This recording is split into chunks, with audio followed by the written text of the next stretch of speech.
Amortisseur Flotte Fox X2. Celui-là, il fait couler beaucoup d'encre parce qu'il prend pas mal d'air dedans avec le temps. Et donc, du coup, on est obligé de les refaire faire souvent. Là, l'idée sur celui-là, c'était que le client, il n'a pas à rouler énorme. Ça commence un peu à faire du bruit. Donc, je voulais simplement faire un petit test, de le démonter, juste pour le vidanger, le remplir avec la machine à purge et la machine à vide, et lui remettre la pression d'azote qui va bien, et voir le temps que ça tient, sans forcément changer les joints. Ça permettrait de proposer un service un petit peu intermédiaire sur ces amortisseurs, si ça fonctionne, qui éviterait de faire un service à 150 € à chaque fois. Donc on conserve les joints d'origine, etc. Donc ce qui permettrait de les faire tenir un petit peu plus longtemps et de conserver quand même des performances qui sont bonnes, sans forcément tout changer. On l'ouvre, donc on a enlevé la pression d'azote déjà, mais ça nous a bloqué le piston IFP parce qu'il y a trop d'air dedans. Voilà, et là on voit toute l'air qui est sorti. Donc comme on peut voir, l'huile elle est encore quand même un peu pas mal rouge.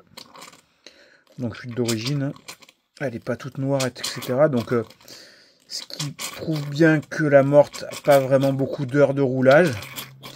C'est juste qu'il y a peut-être eu un mauvais montage d'origine chez Fox ou autre. Et donc je pense pas que les joints soient vraiment abîmés au point de pas remarcher si on fait juste une remise en huile, quoi. Donc voilà, on va finir la vidange complète. Donc on voit bien la mousse que ça fait, donc ça amortit plus rien. Et puis on va essayer de le remplir comme il faut. Et on va graisser la partie air aussi par la même occasion. Allez, c'est parti. Yes, c'est good.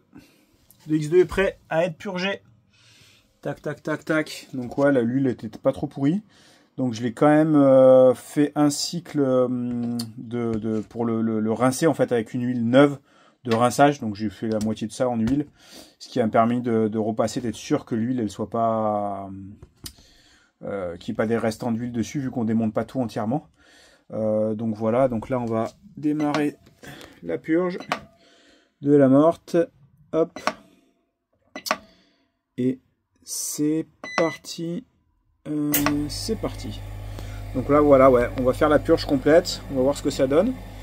Donc ouais, voilà, c'est pour un dépannage, hein, comme ça, si ça peut éviter à des gars qui n'ont pas trop roulé de pas avoir un service complet et que ça tient bien sur des amortisseurs qui ont roulé avec pas la bonne pression d'azote, c'est quand même cool, quoi. Ça évite de faire des services complets. Donc je pense qu'il y a pas mal de centres de services qui voudront pas faire ça, mais voilà, ça peut être cool. Allez, on va tester, on va voir ce que ça donne. C'est parti, go go go. C'est bon, la morteau est remontée. Donc voilà, la purge elle s'est bien passée. Donc c'est remonté sur le Knockproof. Bon bike, un bon petit bike d'enduro, gros enduro, donc avec le moteur à lift pour remonter un peu plus rapide, mais avoir un bike qui reste quand même très léger. Le top du top.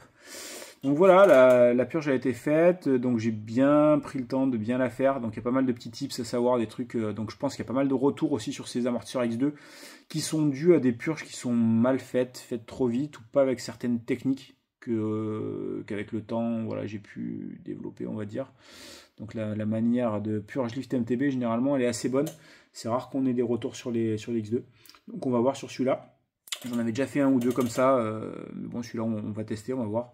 Donc si vous aussi, vous avez des amortisseurs un peu dans ce goût-là, que vous n'êtes pas trop loin de chez nous, etc., que le morteau, il n'a pas trop roulé, mais qu'il a pris un peu d'air, vous pouvez nous les amener. Et puis on essaiera de faire un peu la même chose. Et puis de vous sauver pour pas trop cher, quoi. Parce que c'est sûr que ça fait chier de payer un service complet si la morte il a pas trop roulé et tout. Normalement il n'y a pas de raison que les joints soient abîmés.